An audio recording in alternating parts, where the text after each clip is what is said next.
ভিডিওটা আগে দেখুন। মায়ের রেফারে লাভ নাই, লস, কারণ বিয়া দিলে তো জামাইয়ের বেঁচে যাবো গা, এই ধারণা আমাদের সমাজে আছে না?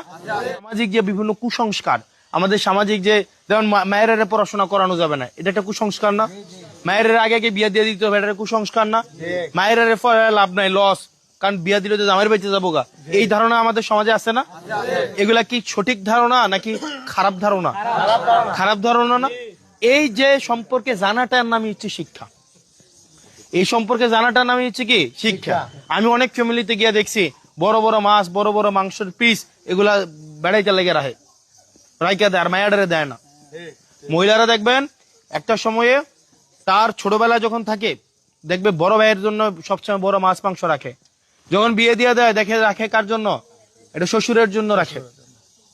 এরপর আর কিছুদিন পরে যখন যায় তখন এটা রাখে তার জামাইয়ের জন্য। এরপর আর কিছুদিন যখন যায় তখন রাখে নিজের ছেলের জন্য।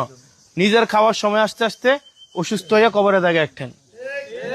তাহলে একটা মহিলার আপনি একটা মহিলার দেখবেন 35 বছর বয়সে আপনি বৃদ্ধ হয়ে যায় না?